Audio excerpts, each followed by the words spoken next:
The people that are involved in our in the research team is Irene Sabota from MLA and Barbara King from Melbourne University and myself.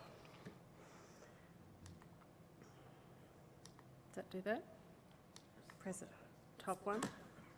Top one. That's right. Thank you. It's upside down.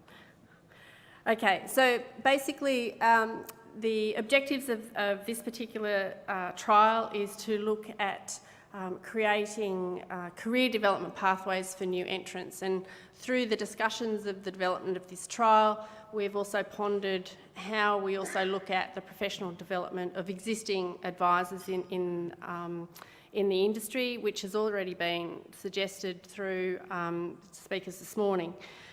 One of the things that we're also looking at is exploring ways in how RDCs, universities, public and private, can work together to be able to help develop strategies that are going to be able to put, I guess, more of a strategic presence in terms of how we can find ways to have sustainable career development pathways for young people coming in. So at the moment, from a lot of observations, it's quite ad hoc. Different industries are doing lots of different things. So this is a way that we can look at finding out what other models are working, what's working well, what's not, and then also to be able to test and evaluate some of those strategies and the action research options. So currently within the project, we are working with a number of different people across industries. So we are working with 7 what we're calling mentees, new entrants into different industries. One of horticulture, the South Australian livestock consultants are involved. We've got representatives from the dairy industry, also from agronomy, but looking more at whole farm situations, the Australian Pacific Extension Network, and there's 2 projects that MLA have funded that are looking at kind of in this space, and one of those projects is the MLA Intern Project. So there, I guess the new entrants are all represented, the 7 are represented from those different organisations or industries. And for those mentees, we have mentors. Go figure. Anyway, and so they've also come from those industries or are supporting the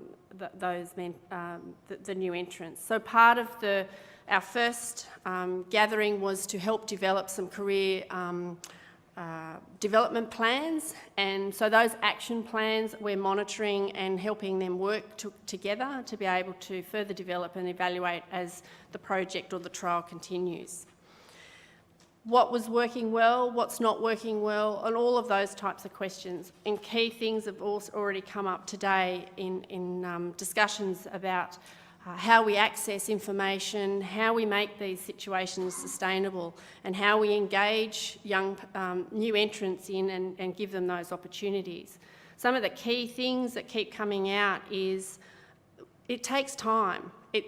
It's at least a couple of years before you can have someone up and going who's then confident to be able to stand up, maybe in front of a group like this, to give a presentation. Having their hands dirty, they're involved in a project, for example, is a really good way that people can, new or graduates can become involved in research. They can then go and feel comfortable and present that to a group of farmers. So they've lived it, they've felt it, and when someone asks them a question, they then have confidence. I was actually involved, I know it, I don't have to refer to someone else. So that's part of that development process. So as I said, the first work we're basically looking at a 3-workshop program, where the first workshop was the mentees and the mentors came together and we workshopped some ideas. Ruth was part of that, so thank you for coming. The career development pathways, looking at how we can, I guess, expand and share our understanding, and that was one of the, I guess, one of the outcomes, particularly for the new entrants in the industries, was that one of the they all had there were common themes across the different industries, and they really loved being able to share and to bounce ideas off one another. So that was a really positive outcome. Reinforcing the need for support, that financial support.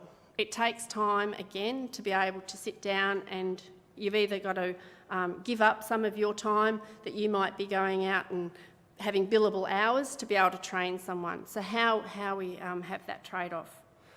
And I get, as I said, also the opportunities for networking and collaboration across industries, not just for the mentees, but also for the mentors. I think we took a lot away from that experience as well.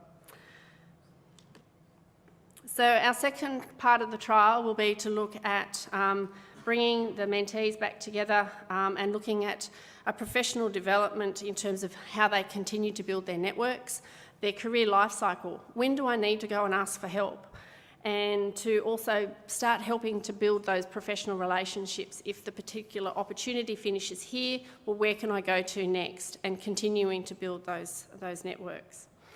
One of the other things that we need to acknowledge is that there's also, for businesses to be able to engage and to bring new entrants in, is expensive, and it can be time consuming, as I've already mentioned. So what we want to look at is, and we may do a webinar, this is one of our ideas, or a meeting where we look at exploring some of the barriers that are stopping businesses doing that. I think there's a lot of good intent out there, and making sure that the advice that's given is credible and all of those types of things. So that's another kind of component that we're looking at. Our third workshop will be then to start bringing all of this together and to hopefully come up with some models or some strategies and recommendations in terms of, are there some areas, I suppose, that we've focused on that we can actually copy, mould to make it a little bit, I guess, more user-friendly. We have a traineeship kind of component within certain sectors. Is there an opportunity to do something like that with graduates? Are there tax deductions? Are there certain things that we can recommend as policy changes? These are just some of the ideas that have come through. And in terms of where we see the outcomes or the contributions from this trial, I'd say that they're probably some of the key things. So thank you.